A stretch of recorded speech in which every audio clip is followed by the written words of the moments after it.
Hello students, good morning everyone. So we are studying our 11th lesson, that is the reflection of light, and in previous video we have studied about the image formation by concave mirror as well as convex mirror. Okay, so in case of concave mirror you have to remember 6 different positions of the object and the corresponding positions of the images, what will be the nature and the sizes of the images. Okay, but in case of convex mirror you just have to remember one thing. If we place the object at any position in front of the mirror, then always we get erect, virtual and magnified image. Okay, so this is the only one point related to convex mirror that we have to remember. Also we have studied how to identify concave as well as convex mirror. Okay, and now in today's video we have to study about the uses of concave and convex mirrors. Okay, so let us first study about the uses of concave mirror. So the first use of concave mirror, I also told you in last lecture that the first use of the concave mirror, that is in dental hospitals, also in barber shop. Okay, so it means in saloons for shaving purpose we can use that concave mirror. Now why we can use such a concave mirror in that cases? So now let's see, if we place the object within the focus of a concave mirror, then we get erect, virtual and magnified image, isn't it? That is the last case that we have studied. Okay, so if we place the object, consider this is a concave mirror and if this is the focus, and if we place the object within the focus, then we get, what is this? Erect, virtual and magnified image. Okay, so this is the erect, virtual and magnified image we obtain. Okay, and therefore because of this reason we can use these concave mirrors in barber shop as well as in dental hospitals. Okay, so this is the first use of this concave mirror. Now the second use is that we can use these concave mirrors in torch and the headlamps of vehicle. Okay, so why we can use it in torch? How we can use it in torch? Okay, suppose if we place the object, or we can say our source of light, at the focus of the concave mirror. Consider again, this is a concave mirror and this is the focus of the concave mirror, and if we placed our source of light at the focus of the concave mirror, then the rays will be moving like this, and after reflection these rays will move parallel to each other like this. After reflection all these rays will be moving parallel to each other, and therefore we get a parallel beam of light through that torch, also in headlamps of vehicle. Okay, and due to this reason we can use these concave mirrors in torch and headlamps of vehicle. Okay, so I am again explain you, if you place our source of light at the focus of that concave mirror, then the rays will be moving like this. These are the incident ray. Okay, and after reflection they will move parallel to that principal axis. It means we get a parallel beam of light. Okay, so this is the second use of the concave mirror. Now what is that third use? That is the flood lights.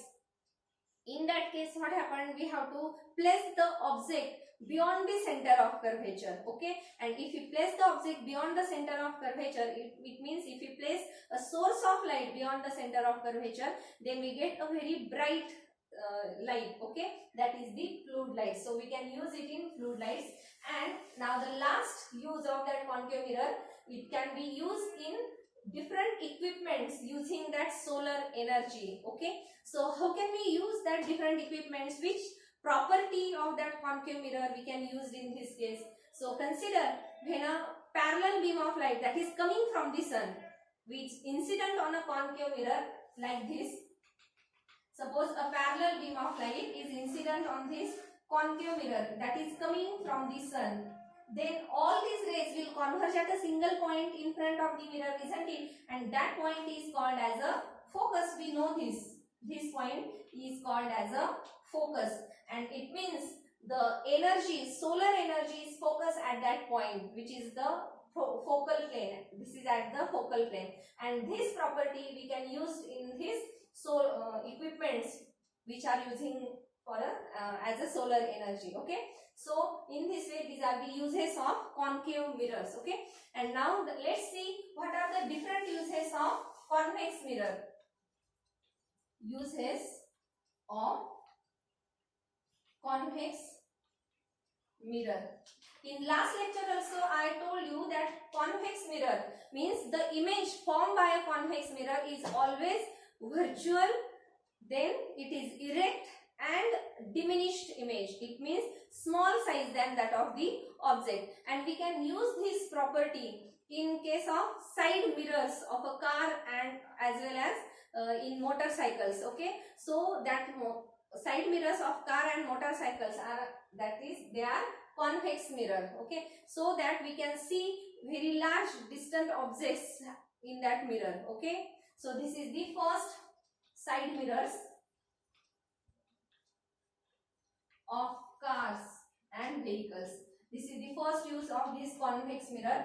Then also we can use the big convex mirror at the gates, also at the corners, means where is the turning point of a road. We can use that side mirrors. You might have seen this side mirror, means that convex mirror in the parking. Okay, when there are large parking, then in that big parkings we can see such a convex mirror that are fitted at the corners, so that we can easily watch the vehicles which are coming from the another side. Okay, so these convex mirrors we can use in parkings also. They can also use at the gates. Okay, so these are all the uses of convex mirror: parking and gates.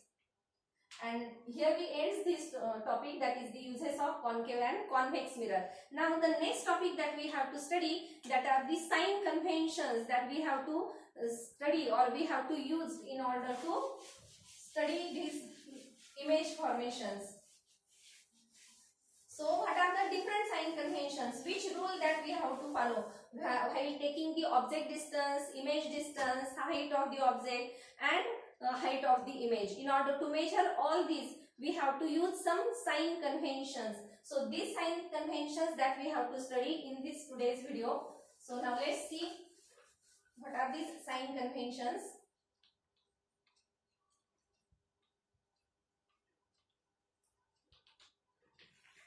Okay, so if we take any mirror, either it is convex mirror or concave mirror, these sign conventions are same for both the concave and convex mirror. So consider, here we take a concave mirror. Consider this is the principal axis of that concave mirror. Okay, so this will be the pole of the concave mirror. Now in this case, the pole of the concave mirror is considered as the origin. Okay, in order to study these sign conventions, first we have to consider that this pole of that concave mirror is an origin, and then this principal axis is considered to be x-axis of that frame of reference. Okay, this principal axis is considered as x-axis of this frame of reference. Then which rules, which laws that we have to follow, which sign conventions that we have to follow? Now let's study all these one by one. So first sign convention is that the object should place at the left of the mirror. Okay, in every ray diagram you can see the objects always placed to the left of the mirror, means here we have to place the object. So this is the first sign convention, that the object is always placed to the left side of that mirror, or we can say in front of the mirror. Okay, and all the distances should be measured from the pole of the mirror. It means if we have to measure the object distance, then we have to measure it from the pole of the mirror. If we have to measure the image distance, also we have to measure it from the pole of the mirror. So this is the first sign convention. Now let's see what is the second sign convention. So the distances which are measured to the right hand side of the pole of the mirror are taken to be positive. It means all the distances which we measure to the right hand side of the pole, these distances are taken to be positive, and the distances which are measured to the left hand side of the pole of the mirror, so this is the pole, and all the distances which we measure to the left, it means for example object distance. Okay, because object is to the left and we have to measure this object distance from the pole, so this distance we have to taken to be negative. So this is the second sign convention. What is that? The distances measured to to the right hand side of the pole of the mirror are taken to be positive. Okay, and the distances which we measure to the left hand side of this pole are taken to be negative. So this is the next sign convention. Now what is the third sign convention? The distances which are measured upward from the principal axis, like this, upward from the principal axis, these distances are taken to be positive. Okay, and the distances which we measured downward from the principal axis, okay, suppose if an image is inverted, okay, then how to measure the height of the image? We have to measure it from this principal axis, okay, and it is in downward direction from the principal axis. Therefore these distances are taken to be negative. Okay, so these are the first four sign conventions. What is the third? I am again explain you. The distances which we measured above, or we can say upward from this principal axis, are taken to be positive. And fourth sign convention is that the distances which we measured downward or below that principal axis are taken to be negative. And now the last sign convention is that, what is that last sign convention? The focal length of a concave mirror is taken to be negative. Okay, focal length, you can see, focal length of concave mirror is always negative, and the focal length of convex mirror is always positive. Why this is so? Because we know when a parallel beam of light is incident on a concave mirror, then all the rays will converge at a single point in front of the mirror. Suppose this is the focus of concave mirror, okay, then we have to measure the focal length from this pole up to the point F, that is up to that principal focus, and it means we have to measure this distance to the left of the pole. No, we have to measure this distance to the left hand side of this pole, and therefore the focal length of a concave mirror is always negative. And in case of convex mirror, we get that principal focus behind the mirror. It means if there is a convex mirror, then we get the focus behind the mirror. So we have to measure that distance of that focus from this pole. It means toward the right hand side of the pole, isn't it? And that's why the focal length of convex mirror is always positive. So we have to remember all these sign conventions while solving the numericals based on all this. Okay, so in that numericals we don't have given the signs.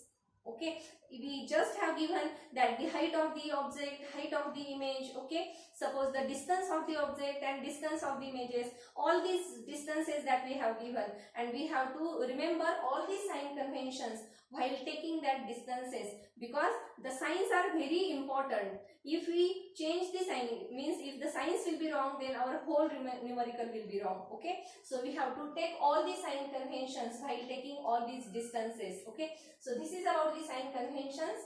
Okay, and now here we complete this topic. After that we have to study the next topic, that is the mirror formula. That is the next topic, mirror formula.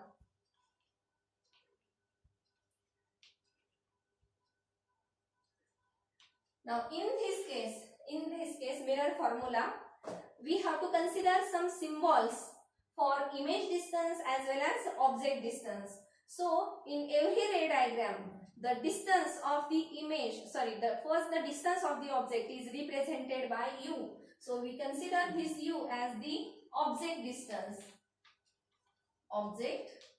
distance, and we consider a symbol small v, that is the image distance, which we measured from the pole of the mirror. Now you can see, always we place the object to the left hand side of the pole or left hand side of the mirror. Therefore this object distance is always negative. Okay, so this object distance, that is u, and v is called as the image distance. We take these two symbols for these two quantities, and then we know what is small f, that is the focal length of the mirror.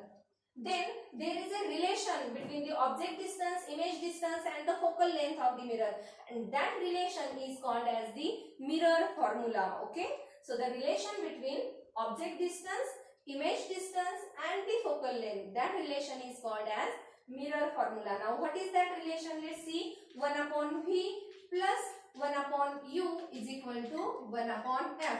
This is called as the mirror formula. Okay, and we have to change this formula according to our values. Means if object distance is taken to be negative, no, because object is always kept to the left hand side, so we have to take here that value of U, that is minus. Okay, what is the focal length? If we take concave mirror, then focal length should be negative, so we have to substitute the value here minus value or negative value. Okay, and according to that V means what will be the image, how is the image, what is the nature of the image. In this way we have to change the signs according to our object distance, image distance and the focal length. Okay, so this is about the mirror formula, and we have to use this formula in different numericals also. Okay, so here let us stop here. Thank you and have a nice day.